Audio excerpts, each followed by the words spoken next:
Good afternoon, everyone. I'm Alicia Wilson, and it is my pleasure to introduce you to two amazing entrepreneurs on this week's edition of Entrepreneurship Matters.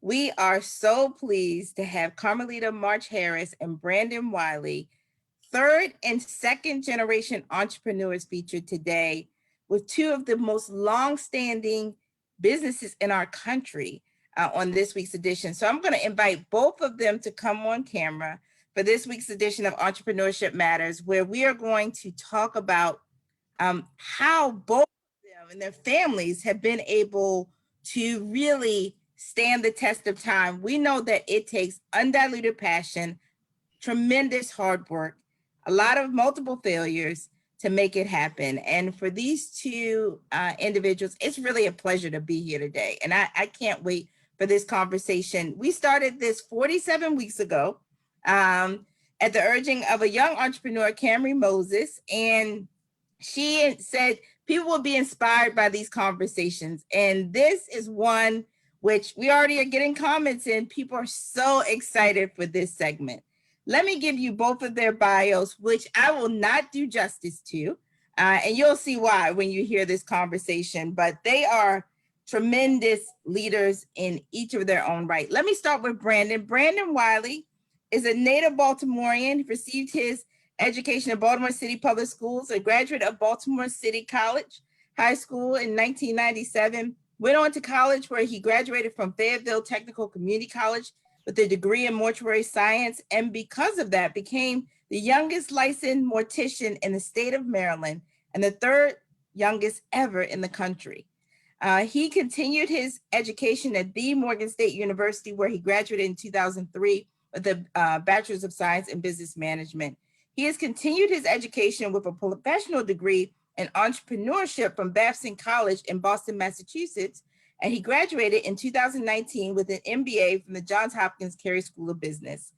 In 2016, Wylie Funeral Home received the Inner City 100 Award for being one of the fastest growing inner city companies as ranked by the Initiative for a Competitive Inner City. Huge accomplishment. He is also the co-owner of Above It All LLC, a mental health program which aims to heal minds and improve lives.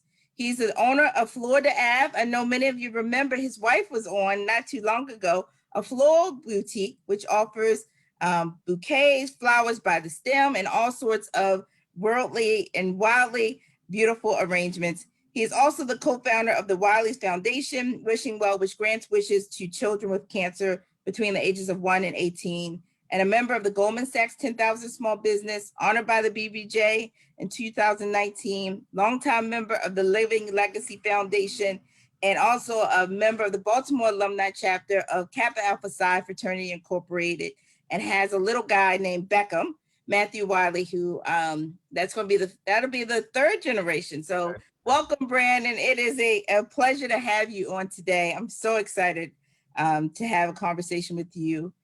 Next, introduce and present to some and introduce to others, Carmalita March Harris. She spent both her professional and personal life humbly serving her family's business. She is a third generation funeral director and was born to a legacy well regarded for funeral and community service. From a child, this was a blessing. She was blessed to witness her family and extended family staff live the company's motto of taking the community's needs to heart. She's a graduate of the University of Maryland College Park, where she was on a full academic scholarship. She studied business and art studio. We're going to talk about that. Nice compliment to the work that you do. She used these degrees to focus on marketing and advertising, eventually teaching herself the techniques of graphic design. She's internalized advertising campaigns, developed content, produced and designed the company's website, beautiful website, and the highly regarded community inspiration calendar. I always look out for mine every year. She's also served as the liaison for the former William C. March Middle School. In 2014, she took a sabbatical, this is interesting, to work from the family's business and worked as the chief of communications and executive operations at the Maryland Transit Association. She is currently a licensed funeral director and mortician in the states of Maryland, Virginia, and licensed crematory operator. She's played a key role in the operations and acquisitions and merging of her company's businesses. We'll talk a little bit about that. really interesting. And she currently serves as general manager and supervising mortician for Marshall March Funeral Homes. She has actually oversees the staff of all 7 of her family's funeral homes, the largest, and let's put a note on this, the largest African-American owned and operated cemetery in the United States, King Memorial Park, and supporting roles in her family's nonprofit businesses. She contributes so much to our community. She has so many awards. I could name them all, but we'd be here all day talking about them. But she's also the proud wife of a fellow entrepreneur, Husher Harris II, and mother of 3 beautiful girls. And I want to say this, that she gives all glory to God for this. And as her grandmother would say, he's too legit to quit. And so it is a pleasure to have you, Brandon and Carmalita, on here today. This is a great episode. And let me just, so this is actually a rare opportunity for us to talk with individuals who have had businesses that have passed through generations. And so can you talk about, because you could have chosen to do anything. You didn't have to stay in the family business and continue to build them into what we all know in Baltimore, enterprises. You are institutions, in many ways, anchor institutions for our community. So why did you go into your family business? Why did you continue to assume leadership in those businesses? So I'll start with Carmalita and then Brandon. Well, first of all, giving all glory and honor to God, I have to start there. And to you, thank you for this opportunity to speak here today. One, as an entrepreneur, but just as in the community, just kind of showing everyone this different path to leadership and growth. So thank you for this opportunity. I'm dearly honored and humbled to be. In terms of what drove me to go into this, I'm third generation. There are 13 in my generation. The company was started by my grandparents 64 years ago as my grandfather's ministry. And he was the son of a pastor and felt called to go into funeral service. And so growing up, I was able to witness firsthand just them as a business, to witness them serving the community, my grandparents, both of my parents. So my father and my mother, his wife, in the family business, aunts and uncles. So I was able to see it just from a business perspective, but more importantly, just from a service perspective. Some of the most impactful moments of this have been just kind of being out in the community, introducing myself to people, kind of being by myself. And I'm Carmalita March Harris. And they say, oh, are you related to the Marches? And I'd say, well, yes. And it will be the individual stories of people who say, you know what? People don't know this, but your grandfather helped me do this. Your grandmother helped me do that. Your mother, your father, or just sharing in general that, what it meant to them to be on the receiving side of having funeral services and how important it is to do it right and to get it right. And so I just growing up and having that experience, like I said, there are 13 in my generation. None of us were ever forced to go into the business. In fact, we had to receive almost a personal calling to come back to the business. There are 3 of us that serve in the business, and we had to come and present to our families and say, look, we would like to join the business, and this is why. We're all encouraged to go out and do our own thing, which is why you see that I was at the MTA for some time. And if you feel called back to come, then you come and say you'd like to come back and go to school for such. So, yeah. It's so interesting about that, Carmalita, and is that it's interesting that you all were not encouraged. You were encouraged to go out and see if you want to come back, and you almost interviewed in the way you describe it as someone that's from the outside to see if you want to have ownership of the business. I think it's just such a beautiful concept, but also I think instructive to a number of other entrepreneurs who are thinking about, how am I going to pass this down to the next generation, right? And it has to be a choice, not a given. Brandon, what about you? You went to college, became the youngest mortician in the country, in the state of Maryland, 3rd youngest in the country. So how did you decide to go into the family business? What was your journey? So for me, it was more or less, the family business wasn't even there yet. So I kind of grew in when my father grew in. So I remember one Saturday, my father used to pick me up and take me to get my hair cut at the funeral home he was working for on Liberty Road, on Liberty Heights. And then one Saturday, he just didn't come. And then he didn't come 2 Saturdays in a row and 3 Saturdays in a row. And so, of course, my hair would probably look like it is now. But we realized that when he did come, he showed me a price list. And he said, Brandon, I had to leave where I was at. And I had to go out and I had to figure out how I was going to do this on my own. And so when he sat down and he showed me the price list, and then after that, we went to Mondawmin and he took a picture. It was him and I in the picture. And then the next fan that came out, I was on the back of the fan. He said, I'm building something. He said, and I just watched how he failed. And I watched how he got another location. And I watched how he tried to get another location until it finally stuck. And when it stuck, it was like, boom. I was like, this is something I want to do. And I watched how he encouraged and he developed families and he helped families. And he was always in the community. And every time he ride through a neighborhood, everybody on every corner would scream his name. Like, it was just that appeal that attracted this to me. And my father said, it's nothing like this because you can do 100 funerals and you'll deal with 100 different families. And it always changes. So it always becomes a challenge, and something that keeps challenging me just keeps motivating me. And so I was like, this checks all my boxes. I get to wear a suit every day. I get to drive a nice car, and, I get to help people in the community. So this is like me being a doctor. So I'm good right here. And so that's when I made a decision.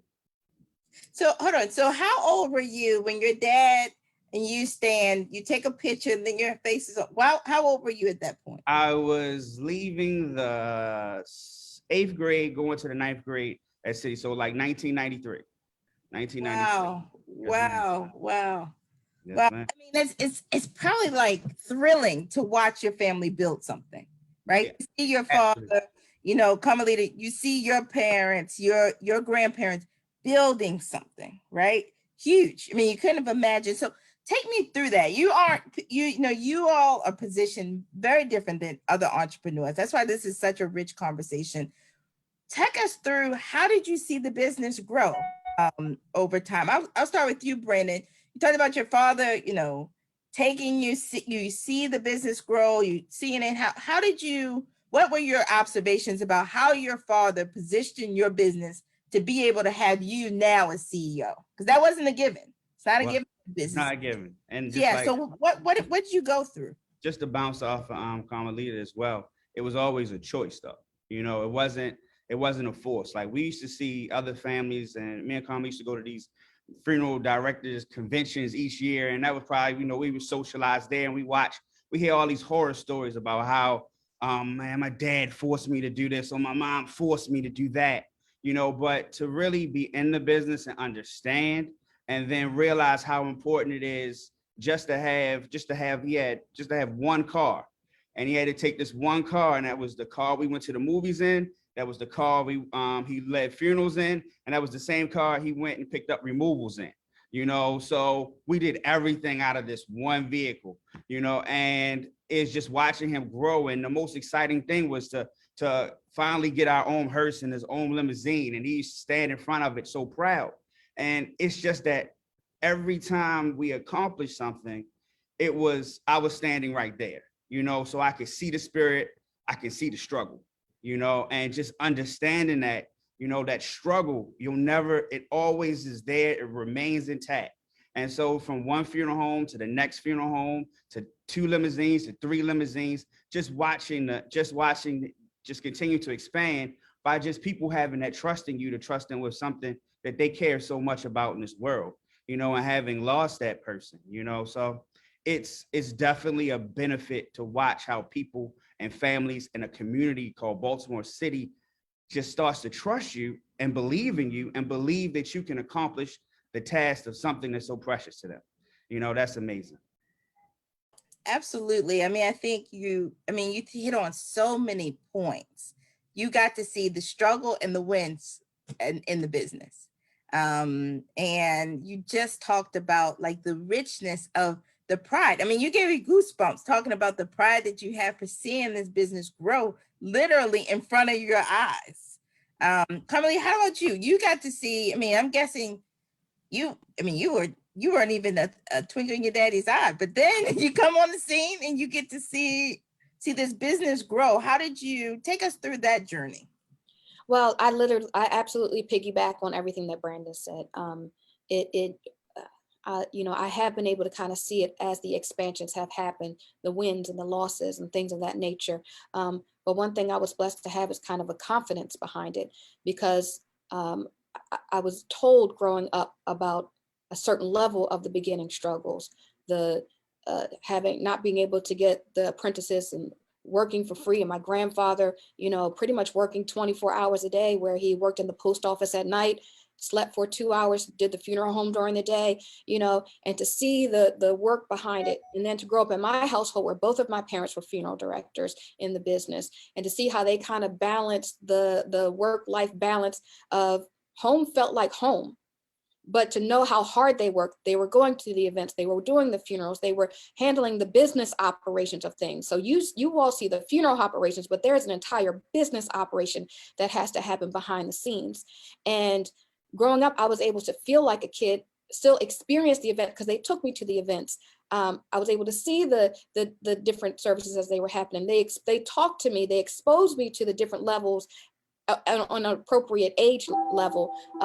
But then to be old enough to kind of start working in the funeral homes, working in the business offices, and to see really how busy my parents really were, how hard they really worked. I heard the stories for a long time, but to see it in action just impacts you differently. And by God's grace, by kind of me being a third generation, I was able to kind of take anything that we had and elevate and enhance it, but with the confidence of knowing that you're going to fall, get back up.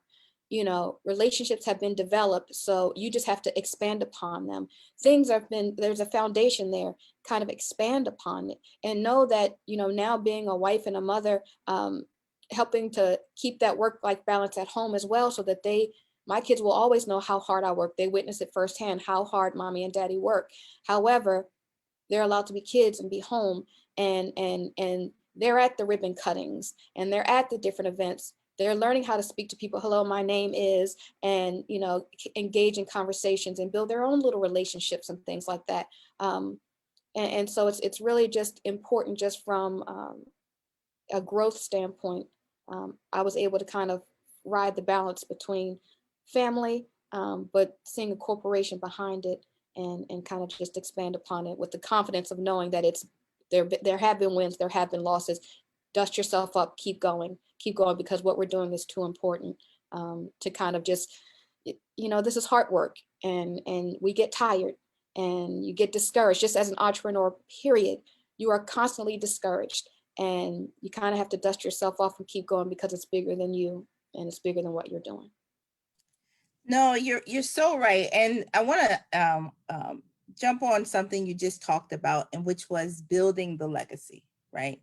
So we got a question from someone on Facebook who asked this question. As an entrepreneur, they are trying to figure out how to build a legacy business, how to at some point think about, and you talked about exposure, understanding the business side, the corporate side, as well as the core business. What tips would you give them? That person just posed that question. Carmalita, I'll start with you, and then Brandon. What if someone's saying, I want to be able to pass this down, have the potential to pass this down? What were some of the key tips you would say for them to do now as a business owner? Talk to them on their level, meaning the legacies behind you, and keep increasing as they get older and older. Let them see your works in action.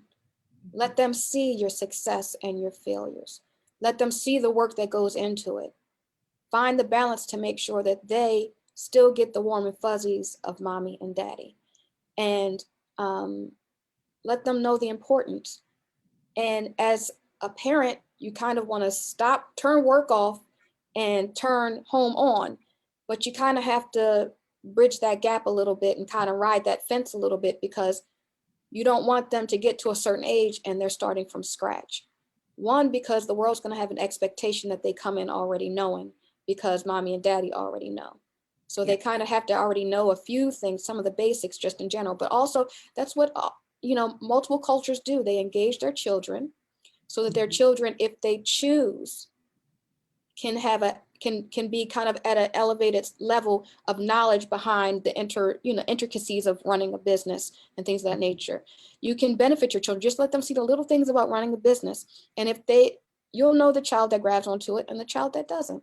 But your business also has to be sustainable.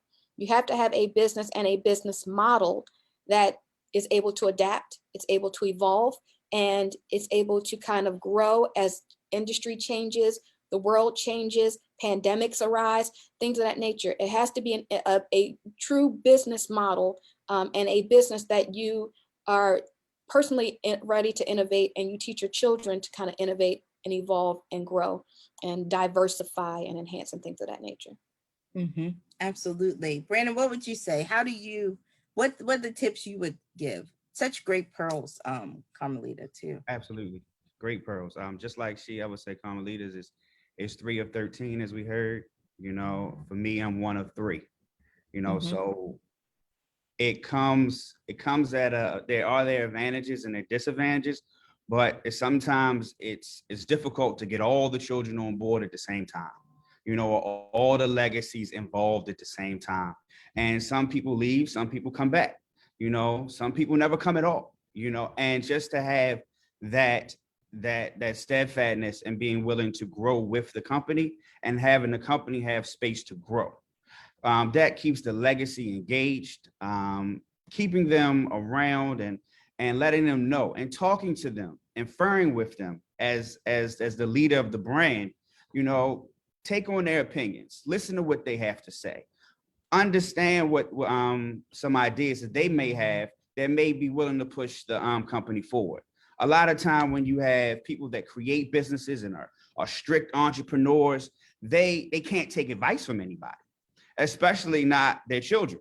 And so when their children come with advice and with ideas, like this is great, they shun them, they push them to the side, and that just deflates them and pushes their ideas into another direction. In funeral service, there are plenty of children that done went and surpassed their parents in a whole different funeral home. And so there are levels where I would say be patient with them, listen to them, and understand them, and then figure out a way to incorporate them gradually into the business. Such good points, like not pushing those ideas to the side, because you're right. They can't do it with you, they'll do it with someone else and capitalize on that. Now, both of you, I've actually used both of your funeral homes to serve. You know, Carmalita knows March Funeral Home has served my family for generations. I had a number of clients who, Wylie, you served my clients when I was in law practice, right? So talk. We have a couple of questions that have come in about, let me let everyone know. You can engage in this conversation. People are already doing that. You're on Facebook, putting comments in. You're in the chat on Zoom. You can also text them in 22333 JHUWL, and I'll get all those questions and weave them into our conversation. But this question has come up a number of times, which is, we know from having great services from your funeral homes, we have a glimpse of what the daily operations look like. But does this work ever feel emotionally taxing? Because it feels like in many respects, you are with our families. You are along for the grieving process with us. You are I mean, I don't know how you all do it, but at some point we feel like y'all are our family. We're making decisions, a very trusted decision at a very vulnerable moment. So how do you deal with that in your industry? I'll start with Carmalita and then Brandon. It is absolutely hard work. It's hard work, and it is taxing. It is hard work, and there are times where you really just don't know if you want to do it anymore. I'll be honest with you, but it's rewarding.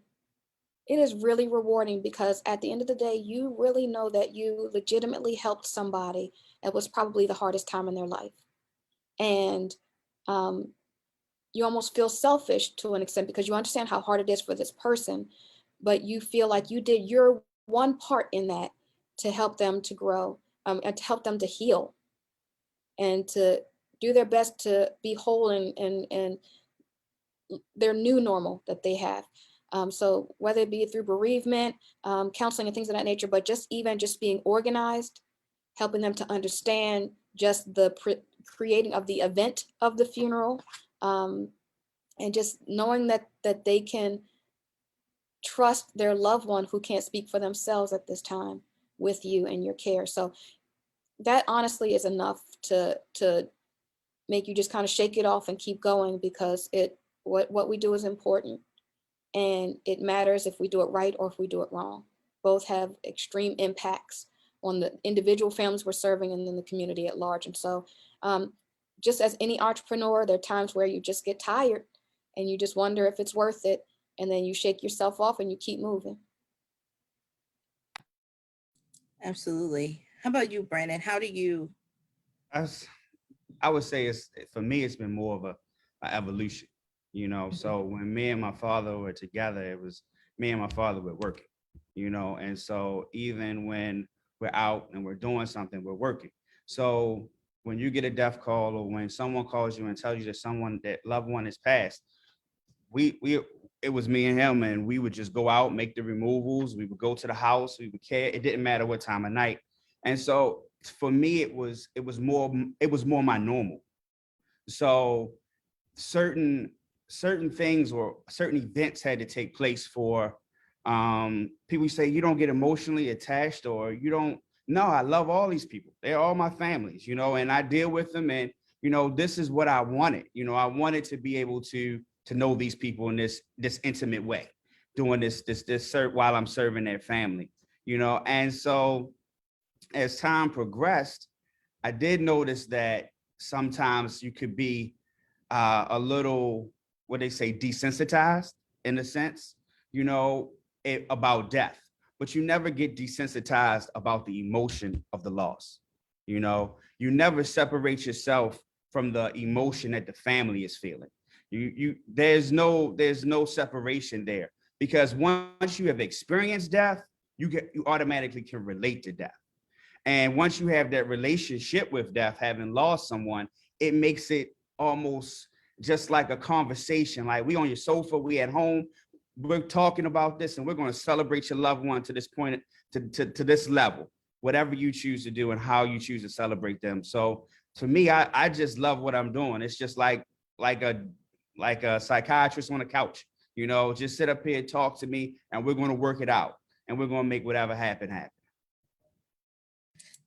As you think about, and I appreciate both of that, and both of your families, both of your funeral homes offer healing, grief counseling after the funeral, which is not common. It doesn't happen at every funeral home. You don't get that sort of ability to heal after the service. But let me shift us into this question, which is, how has your business grown? Right? Both of you, I know most of your business comes from word of mouth. I'm guessing. But how is the growth process for your business? Because both of you started, you talk about your dad having the car with the, everything in the one car. Somebody said it was a Taurus. I don't know if it was a Taurus, but somebody in the chat said it was a Taurus station wagon. It was a Taurus. All right, so somebody knows your business. Yeah. We used to put the seats in the back down, push the stretch in. Nobody knew. They said it was a Taurus in the chat.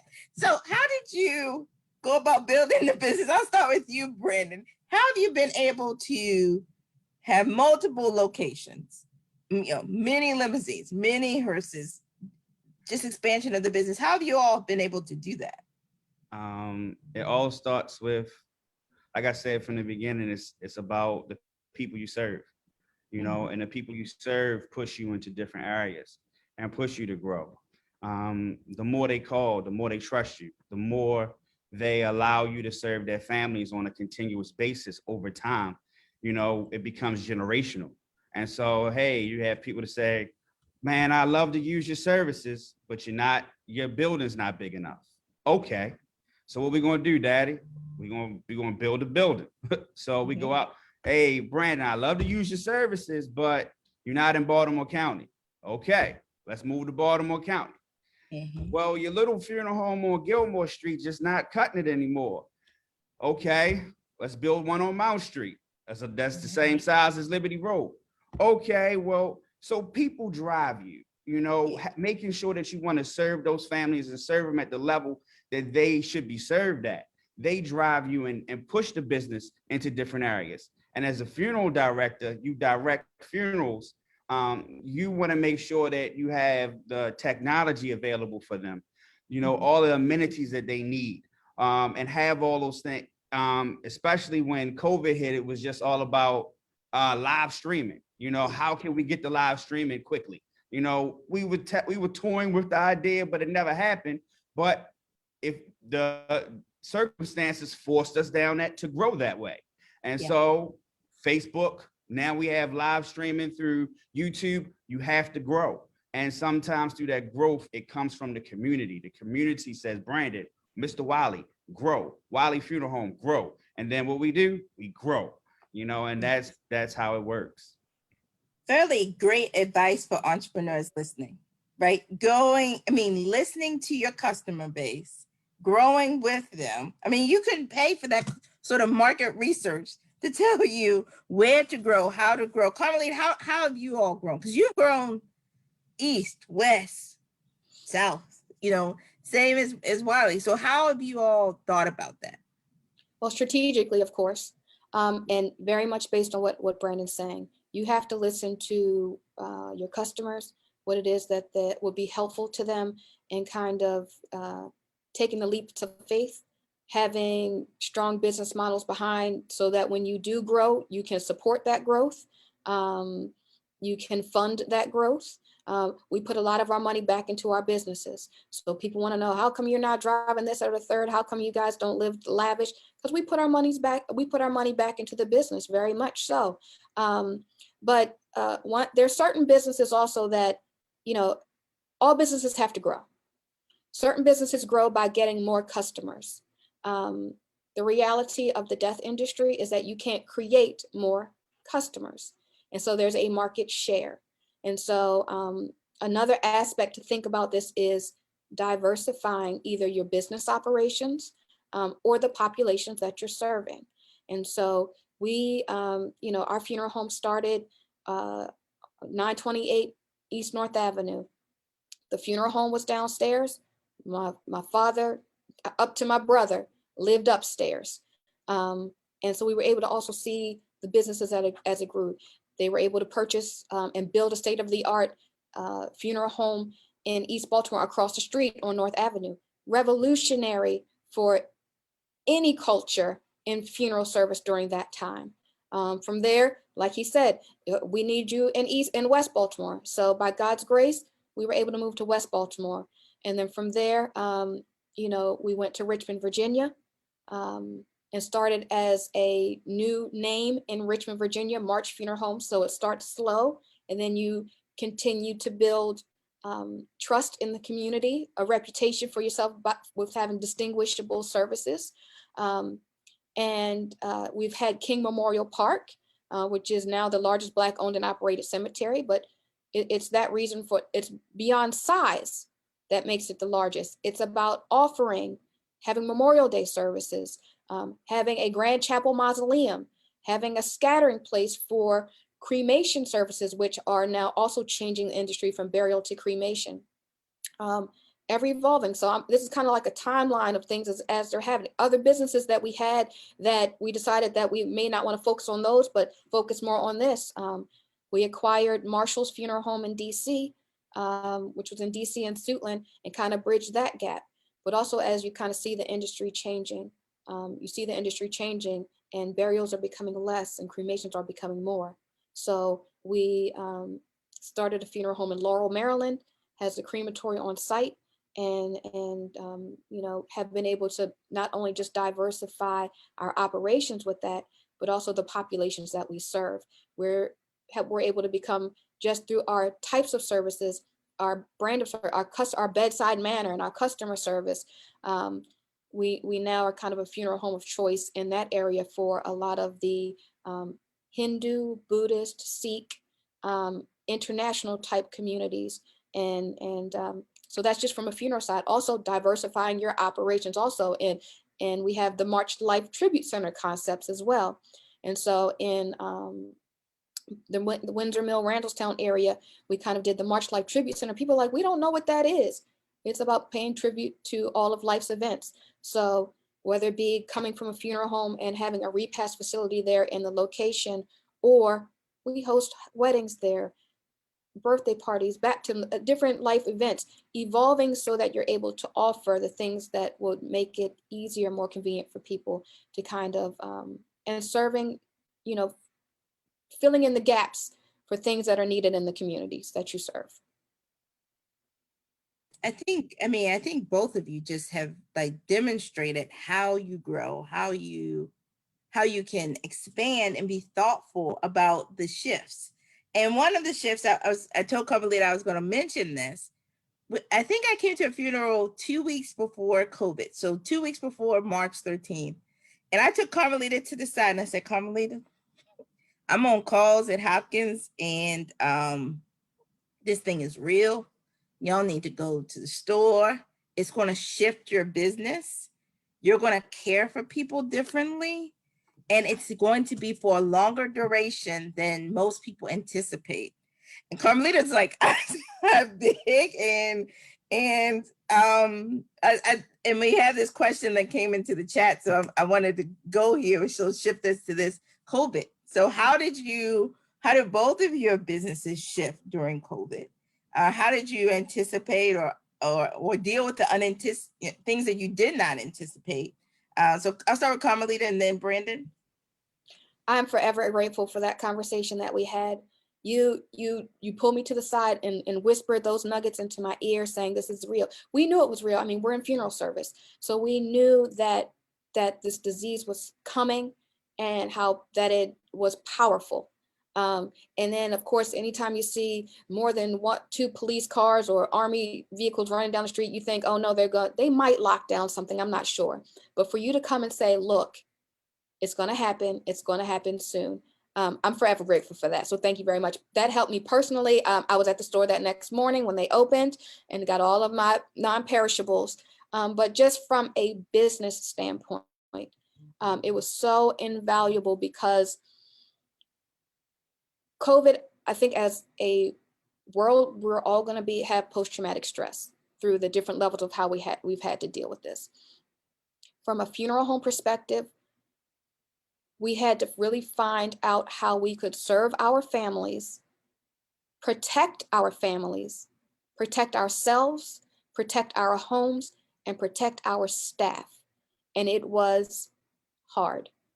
It is hard. We've lost people in our industry. We've lost people in our funeral homes. These were scary, scary times, but also the hard work of it was shifted.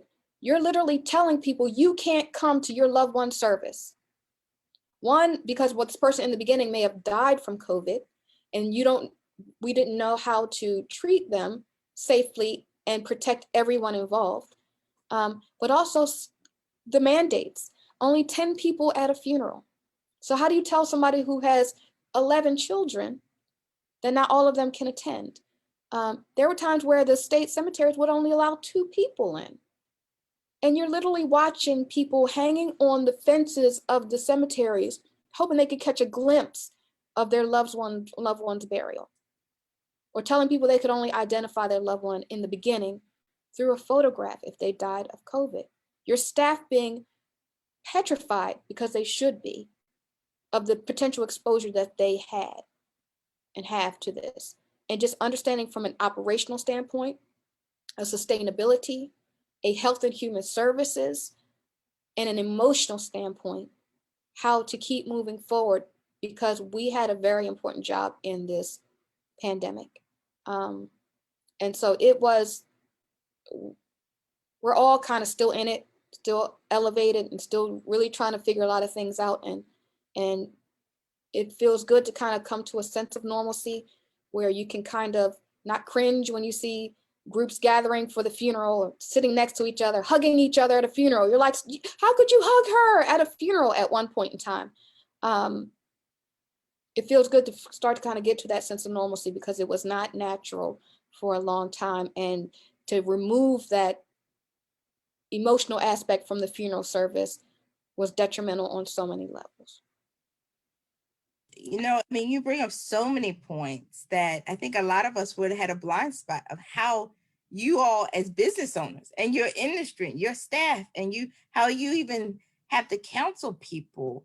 And I just thank you both for what you all did during COVID, because you really did. You were at the healing business for families in a time where everyone didn't know. What about you, Brandon? How did you all deal with COVID? How did your funeral? We pulled together. So I think our biggest thing is family. And let's, like Carmalita said, we have to take care of the families we serve, the families of our staff, and our own families. And so as we looked at it from all those different levels, we had to figure out, well, how can we continue to serve? When information came out, it said that, hey, the best practices are cremation and direct burial, and it got to the point where, okay, well, and I, who's going to take the photograph? Because if you take the photograph, that means you're exposing yourself to COVID. So everybody's looking around and said, well, I'm going to take the photograph.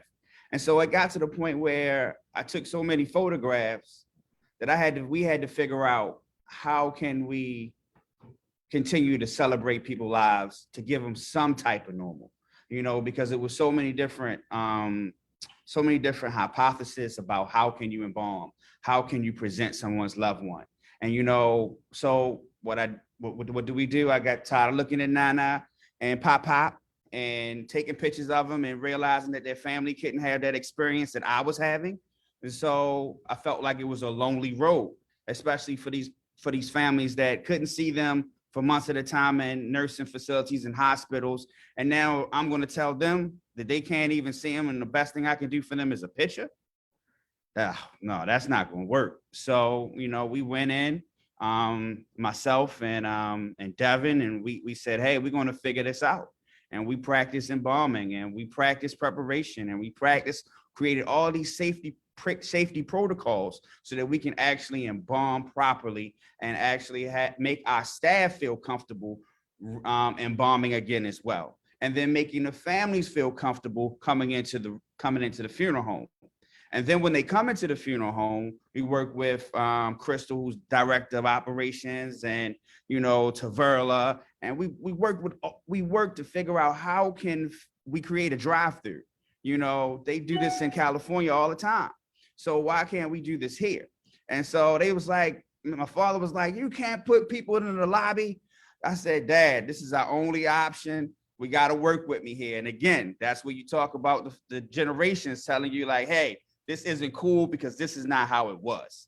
Well, this is how it is. And everything that we used to do is out the window. And we got to be creative and innovative and figure out something to move forward.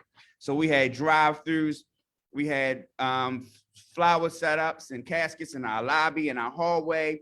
We're letting 10 people in, 10 people out a different door. We've created all these different measures just so that people can have their final view, because the funeral was only restricted to 10, but there was never a restriction in the building for visitation, was only 10 in and 10 out, so you have to use what you have because people only get one chance to create a meaningful and memorable funeral service. And we just wanted to give them that one chance. No, I appreciate, and I know others watching, appreciate the thoughtfulness that both of you and your families and your businesses went through to allow for people to have closure and healing during that time. Because most people, being honest, both of your businesses, and I'm huge promoters of both Wylie's and March's, just thoughtful businesses in our community that care. Y'all are in the heart business, and it's evidenced in all you do. But just thank you for that thoughtfulness that you brought to that time period, which demonstrates, y'all are standing the test of time. That's really why your businesses are thriving. So this is a question that we've been posed a number of times, which is, how have you thought about what's next for your business? How do you stay innovative? Because you could say, we could just keep doing what we've been doing. People have been being buried since the dawn of time. We could have kept So how do you think about innovation? And I think for other entrepreneurs thinking about innovation in industries, which may seem like you can keep doing what you've been doing and keep growing in that way. Brandon, how do you think about innovation in your space? And Carmalita, how does March think about innovation in your space? So for us, we always look at the trends and how the world is moving. Right now, families want more of a celebration. They want more of a place, to have that feels like home, but a little more of an upscale level. They want to have large viewing rooms where people can sit and they can talk to each other and they can invite their guests in.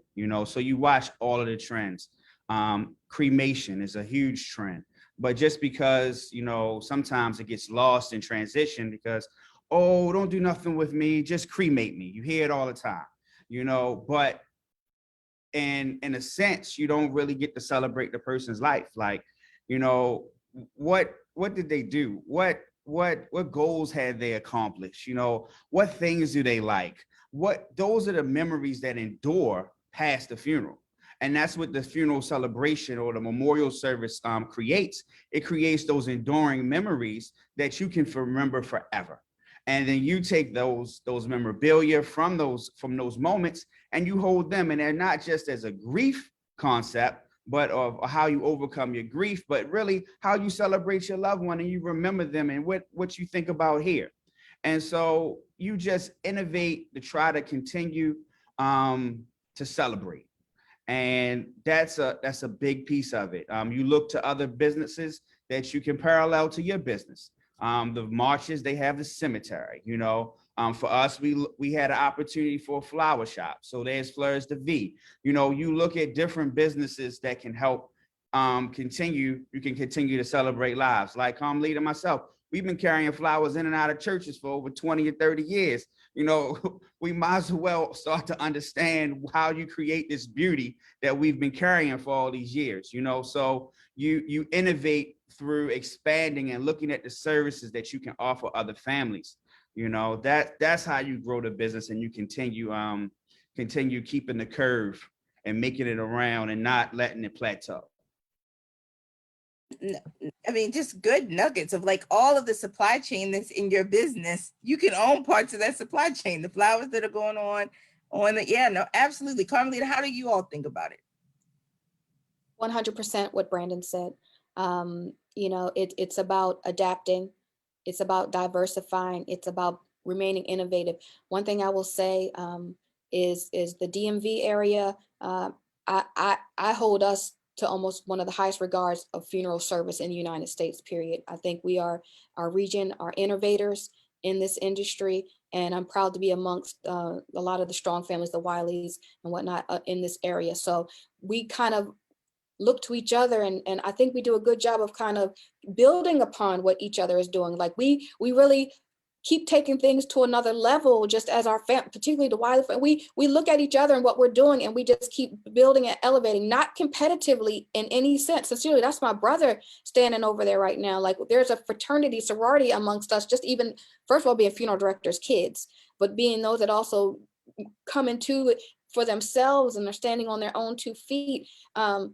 Like there's such a respect and a mutual respect that we look at what each other's doing and expand upon it, and it gives us energy to keep going and keep building and doing better, especially as we see in a lot of areas and a lot of companies, a lot of the population, they almost want to view funeral homes as a disposition service, as opposed to celebrating the event and the life that's around it.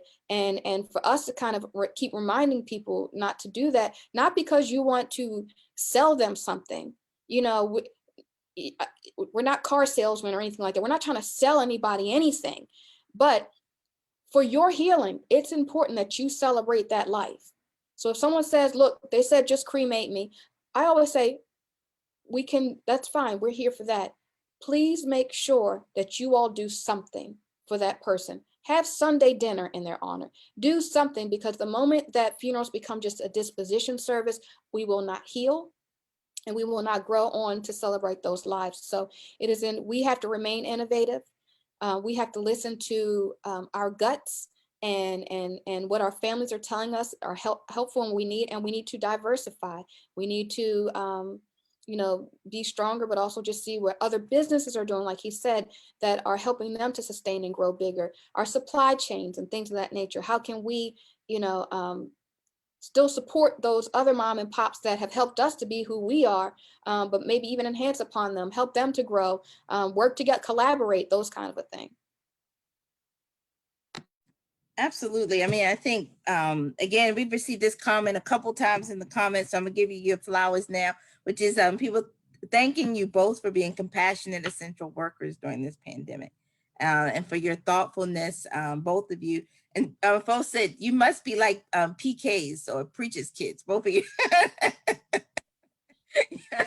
There's a sorority and fraternity amongst PKs, so y'all in the same boat. Let me ask this question, because I'm imagining that there are folks who are sitting on here who are investors. I don't know if Oprah came on today. She may have, but I know she on this. But how can we support businesses like yours? And you're in the funeral home business, but there are many in your supply chain. There are many businesses like yours. How can we support your growth? How can we support your continued expansion in our communities? You are anchors. You are huge anchors in our community. So how can we be supportive? Are there ways? I think a number of us are thinking, like, how can we be supportive, ensure that you all are here 10 generations from now, 6 generations? How can we be supportive of you? Carmalita and then Brandon? That's a hard question a little bit.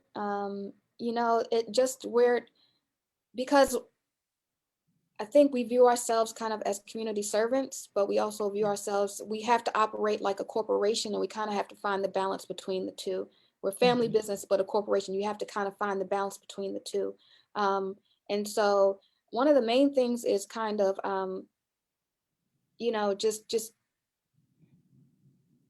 if we could have stronger community amongst ourselves, things were easier when we kind of had stronger communities. And so there are a lot of missions that we have, nonprofits that we have, just business structures that we have, and good talent. Like our extended family of staff means so much to the things that we do. And just kind of people looking to come into our industry, it would be so helpful right now. Young talent coming into the industry. I don't think people think enough about being funeral directors. And it's such a beautiful trade that you can go into, and they don't know enough about it because there's such a stigma, a taboo behind it, which is fair, and I understand that. But we are businesses just like other businesses that are serving the community, and we have needs that to help us as a business grow, talent that we could utilize, services that we could utilize. So people just kind of thinking about us amongst other businesses that you just kind of go, it's just step one, because I don't think a lot of people think about us as businesses that have business needs to allow us to kind of go out and do the service that we want to provide. And so I guess maybe step one is kind of just thinking about us in that frame. We still have to run a business. We still have to keep our lights on, and we want to be that community servant at the same time, because everyone, I mean, this is a large expense that people may not have necessarily expected to have to pay for. And, it's hard from us from a standpoint to kind of still receive payment for the things that we do, because it is our ministry and our mission, but we have to keep our lights on. So talent coming into the business, people thinking about it as a way to kind of, consider for themselves. I think that would be helpful, because it's a business that has to innovate and for a long time has been stagnant.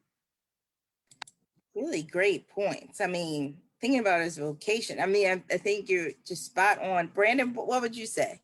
I think it's a very historic, like she says, a very historic and established business, and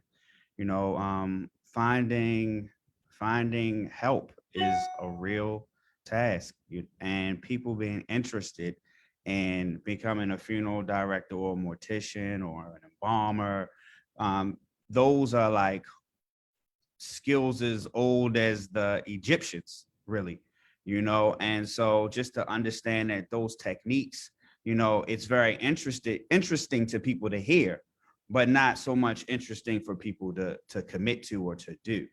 And I think if we could close the gap on, you know, the interest and people wanting to be involved, and funeral homes are starting to involve. They're different aspects that is the talent is not just in actual funeral service, but the talent, like Carmalita says, it's in web designing, it's in so gathering social media, and just like Alicia said earlier, Lance called you and he was very aggressive. He wanted to know how could he get the video, you know, because we have to hire those individuals to help support the business, because as the business grows, as it you still want to be compassionate and relative to the people. You want to meet them at their needs. You want to show up on funerals and show up in arrangement conferences and on viewings, but somebody still has to post on Instagram or post on the website and make sure that the dates and the times are correct. So when you grow, your family grows, and we're just looking for those things that can help support us, you know, and can support that growth so that we can still create those memories that got us to this level.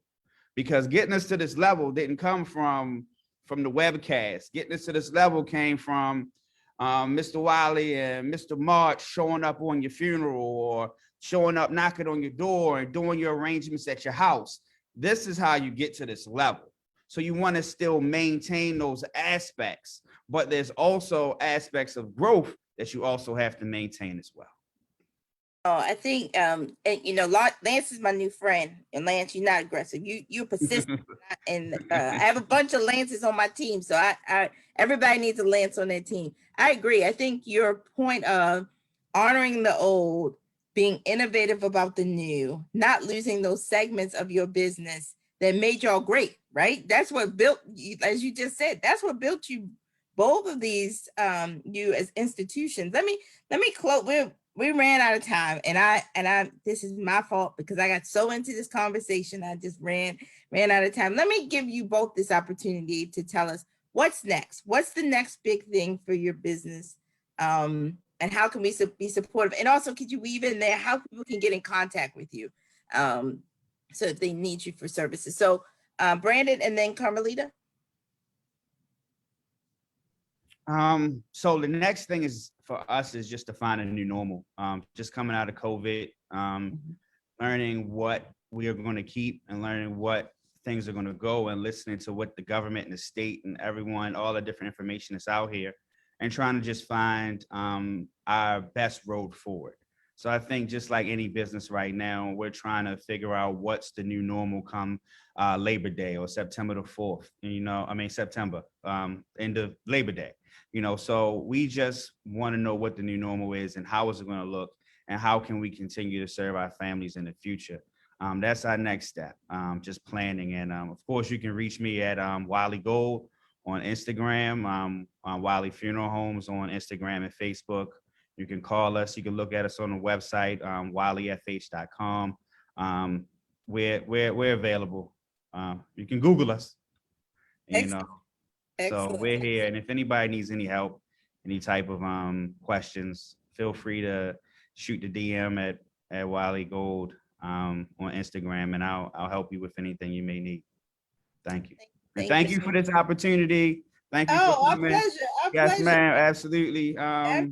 JHU, LUM, you know, MSU, we're here. Okay. City forever. No, we appreciate you. We appreciate you. Carmalita, how about you? What's next, and how can we get in touch with you?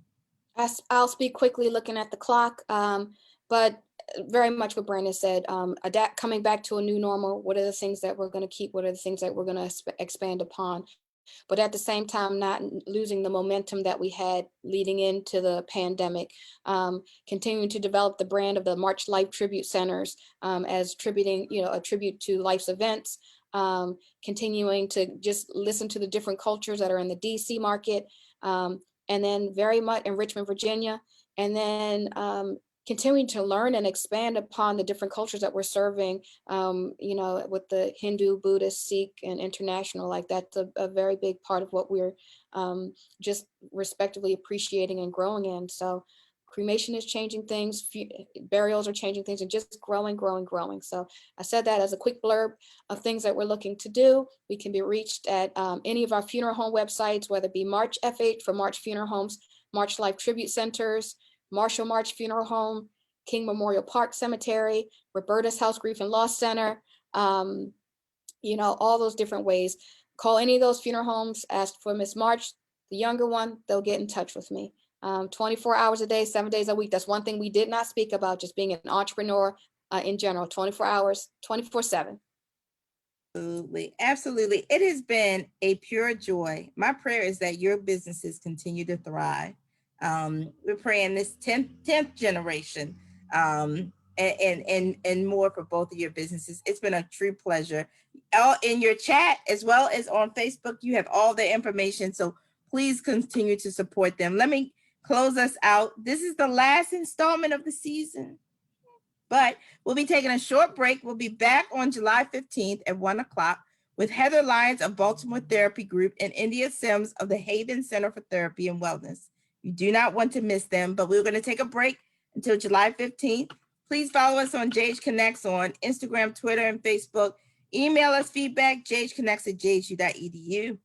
Let me thank our partners, Johns Hopkins University, Johns Hopkins Health System, Hopkins Local, the Mayor's Office of Small Minority and Women Business, the Warnock Foundation, Goldman Sachs 10,000 Small Businesses, and the Bloomberg Philanthropies. Thank you, Carmalita. Thank you, Brandon. Excellent job today.